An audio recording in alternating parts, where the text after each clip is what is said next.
Back to my YouTube channel. कैसी हैं आप लोग? आई होप आप लोग बहुत ज़्यादा अच्छी होंगे। तो मैं और एक ब्लॉग के साथ आपके सामने आ गई हूँ और आज का ब्लॉग कुछ खाने पीने का नहीं है और कोई घूमने घामने का नहीं है, ट्रैवल वगैरह कोई ब्लॉग नहीं है। ये ब्लॉग एक ऐसा ब्लॉग है, एक सीरियस टॉपिक जो कि मैरिजेस पे है और इंस्टाग्राम पे बहुत ज़्यादा ट्रेंड कर रहा है और मुझे लगता है मुझे इस पे वीडियो बनानी चाहिए।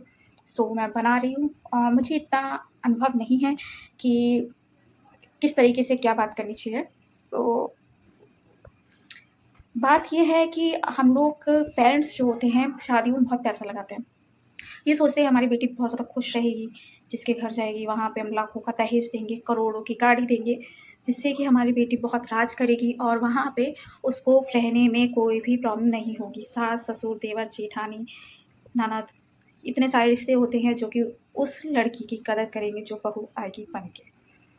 बट रीज़न ये होता है कि हम लोग ये सोच के मेंटलिटी के तौर पे दहेज देते हैं, पर हमको ये नहीं पता है उसका सामने वाले बंदे के ऊपर क्या असर पड़ रहा है, वो असर किस टाइप का असर पड़ रहा होता है। कि दहेज तो दे रहे हैं पर वो सोचता है कि अभी इतना दिया गया है पैसा, तो मतलब इनके पास लड़की वालों के पास बहुत पैसा है, तो उनके अंदर लालच भर जाता है। वो लालच इतना भर जाता है, डिमांडिंग होने लगती है।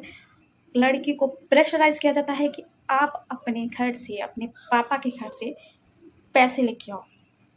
कहीं बिजनेस के नाम से पैसे ऐंठे जाते हैं, कहीं किसी नाम से कि तुम अपने मायके से लेके आओ पैसे।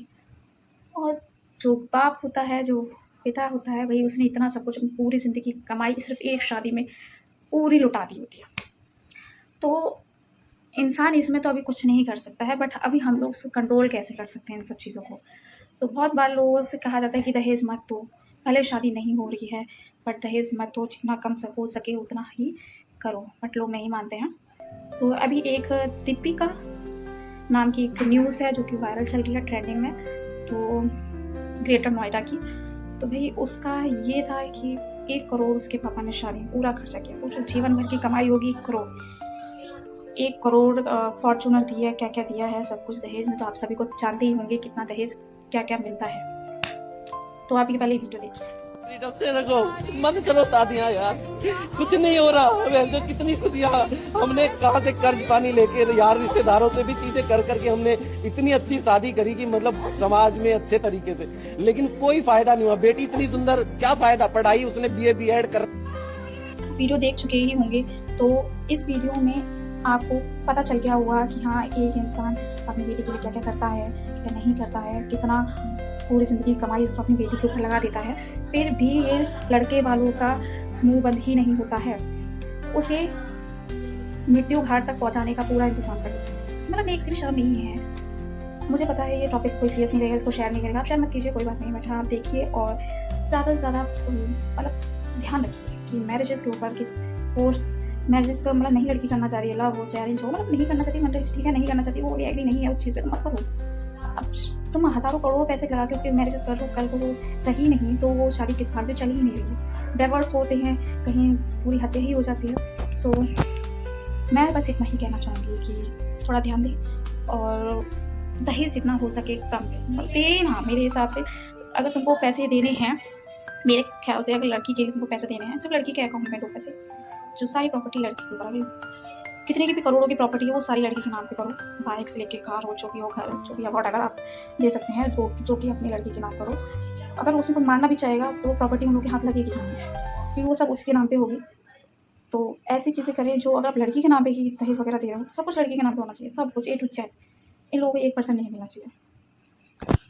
अब दूसरी बात आती है कि इन लोगों को समझाना, क्या कहते हैं कि यार ये समझाओ, वो सुलह करा देते हैं, 1-2 महीने में झगड़ाई होती है, मारपीट होती है, उसके बाद कहते हैं सुलह करा देते हैं। सुलह कराने के बाद कुछ नहीं होता है, सुलह कराने के बाद सिर्फ लड़की ही एडजस्ट करती है।